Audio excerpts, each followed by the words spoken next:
Hi, Bonita Bay Club, Payton Scarbrough, teaching professional. Today I want to talk a quick tip, but before I do, I want to mention a couple of things. The first thing is our new instructional programs this year. Some of them have already started, some are going to be beginning in the next couple of weeks, but be on the lookout for that information. We worked really hard this summer trying to figure out new ideas that would be fun and engaging, and more importantly, provide opportunities to where you can have some fun while also developing and growing in your game. The second thing is we're going to have a couple of junior programs starting in the next couple of weeks around the Thanksgiving holiday. So be on the lookout for that information. We're really excited for this. It's probably one of our favorite things to do, just to help grow the game and more importantly, provide an opportunity to have some fun here at Bonita Bay. So today for my tip, I want to create kind of some hand speed or just some awareness of what the hands and arms need to do, especially in the longer clubs. So I'm going to help you with a little bit of a sequencing drill, but also at the same time should help your hand speed as well. So what we're going to do here is I'm going to take an alignment stick because it's lighter.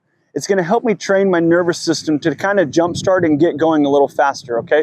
Now there's a couple variations that we can do. We can step behind, step into it and go.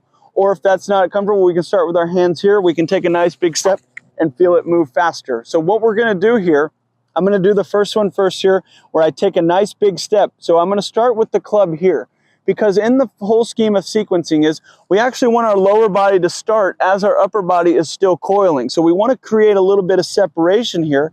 That helps us create some torque and ultimately transfer that out through the club head and hopefully hit it farther. So here's what we're going to do. I'm going to start with the club just in front of me. I'm going to get probably, if I was going to hit a little pitching wedge or something, because eventually I'm going to stride out and really get this going here. So I'm going to have my feet about shoulder width apart. I'm going to start with this alignment rod just on my left side here. So as I start to come back, you'll notice that I'm going to start taking a step, but I haven't gotten all the way up here before I've stepped. So I'm creating a little bit of a separation here. Really helps us coil to unleash and let that go out through the club head, okay? So here's what we're going to do. I'm going to start over here. I'm going to take a nice big step. Once that foot hits, I'm going to sling that alignment rod right down there. Now, if there's something that you like better, start with the club right in front of you, or in this case, the alignment stick. You can put your foot behind. You can feel like you wind up at the same time that you're stepping. You notice I have a nice big coil. Now my lower body's engaged, and more importantly, I've created a point of application in my lead foot. Very, very important for vertical ground reaction force, but more importantly, to be able to use the ground to propel that object instead of trying to do it with my upper body. So here we go. I'm going to start with my foot just kind of behind me. I'm going to step and take it back at the same time. So I step. Once this plants, you'll see that I'm nice and loaded. My center of mass has started to shift into this lead side, and now I jump up out of it together. Okay, so here we go.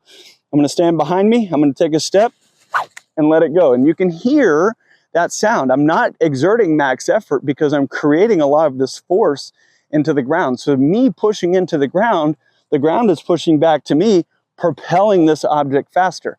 Now, if I were to do this incorrectly, trying to, let's say, step or start with my upper body, it's really hard for me to generate that type of whip because I just don't have enough force coming through the ground, up through my body, out to the club head. So if I do this correctly, where I get a nice step in here, I'm loaded in here, even if I just start this way and I feel a little bit of pressure, I can whip that thing really, really fast. So in order to generate faster club head speed, let's think about it differently. One, train the nervous system with a lighter object, but two, let's get more familiar with the ground. And a good way to do that, again, we can start with the alignment stick out here. I can take it back, I can take a step and do it. Now, as you're doing this, take a couple, do it slow. I'm going to do it nice and slow.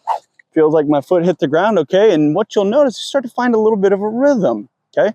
Very, very important as we're going through the ground reaction forces and really trying to generate some club head speed that we do it properly, because we can injure ourselves in the process if we're not using the ground for our support and, more importantly, our source of power.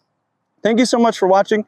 Hope you have a magnificent day. We look forward to seeing all of you in the next coming weeks and months. Have a great day.